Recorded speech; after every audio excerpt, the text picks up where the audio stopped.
African perspective. Hey Africa, we're on WhatsApp. Want to stay connected to everything happening across the continent, from the stories shaping Africa to the latest updates, exclusive content, show highlights, and all the moments you don't want to miss. Now, Channel Africa is now in your WhatsApp. No searching, no scrolling forever. Just open WhatsApp, hit updates, find channels, and follow Channel Africa. Tap, follow, stay connected. Channel Africa, the African perspective. When the story moves, we move. Africa Update with Lulu Gaboo, 12 to 1 p.m. Central African Time on Channel Africa. South African authorities are being urged to take decisive action against vigilante groups accused of unlawfully targeting migrants and intimidating businesses and communities. Amnesty International South Africa says the continued harassment of people based on their nationality or perceived immigration status is eroding the rule of law and violating fundamental human rights. The organization has also call for investigations into allegations that some police officers have failed to intervene or may have been complicit during these incidents. And to discuss these concerns, we are joined by Genevieve Quintal, Media and Communications Officer at Amnesty International South Africa. Genevieve, good afternoon, and thank you for joining us on Africa Update. Good afternoon, Lulu. Thank you so much for having me. Genevieve, Amnesty International says vigilante groups are acting with impunity. What are your biggest concerns about the situation on the ground? Well, Lulu, we're still very concerned when we're seeing the reports that are coming out from the media, on social media, on this ongoing harassment of people on the ground because of their nationality, or as we say, their perceived immigration status, right? And we're seeing people often taking the law into their own hands, as we've been talking about this since before June 30th. People illegally going around, requesting CID, intimidating people, trying to force people out of their businesses, out of their homes. And really, it's a bit of public shaming and embarrassment as well. And all of this constitutes a violation of human rights. And I think, and you touched on, Lulu, what's really concerned us is, in a lot of these cases, police officers are standing by while this is happening. We know that our law, the Immigration Act, only allows for immigration officers and police officers to search people's premises, to ask for documentation. And yet we still see that normal citizens are being allowed to do this with impunity. And so what we're saying is, if people are not stopped, because it's illegal what they are doing, we're just going to continue seeing this harassment. And as I said, this erodes the rule of law. Genevieve, what legal obligations does the South African government have to protect migrants and prevent unlawful identity checks and evictions?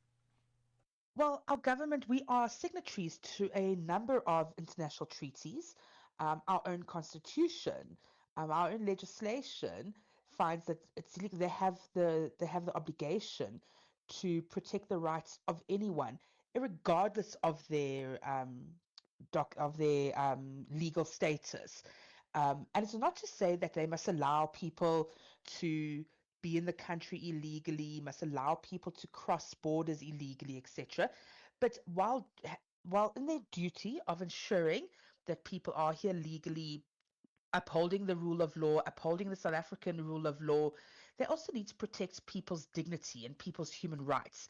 And this is what international law says. This is what our own constitution says. So this isn't about allowing people to be here illegally or turning a blind eye to any illegal activity, but ensuring that people's rights are upheld when we are upholding our own laws. Anti-migrant protests have continued beyond the 30th of June deadline. What more should authorities be doing to prevent tensions from escalating? Well, as we said, we acknowledge completely that, government's been speaking out, governments says all the right things. People mustn't be allowed to intimidate anyone. People aren't, normal citizens not allowed to go around harassing and asking for documentation. But again, the problem is that when those who are still doing this are not being held accountable, are not being arrested, because that is what they're breaking the law by doing that. So by not holding people accountable when they are breaking the law, those who are going around insisting on documentation, harassing people, we're just allowing this to continue because there's no accountability for perpetrators. So why would you stop when police officers are going to stand there on the side anyway and just watch you? When there's going to be no accountability for anyone who breaks the law, and Lulu, it's anyone, whether you are here legally, illegally, whether you are South African, if you're breaking the law, you should be held accountable. And unfortunately, we're not seeing it. And so this just allows this perpetuation of what's happening and normalizes what we're seeing. Genevieve, South Africa has experienced deadly xenophobic violence before. How concerned are you that the country could see a repeat if decisive action is not taken? Lulu, we're always very concerned by that. I guess no one wants to see the kind of violence we saw in 2008. No one wants to see lives lost. And again, we've previously called a few weeks ago, with the so-called June 30th of June deadline, we called for clear political leadership. We called for clear leadership from the state, and we're calling for, again, we've got to keep calling for this accountability. It's all good and well. We can talk and talk and talk and say that people must not go around intimidating and unlawfully checking documents.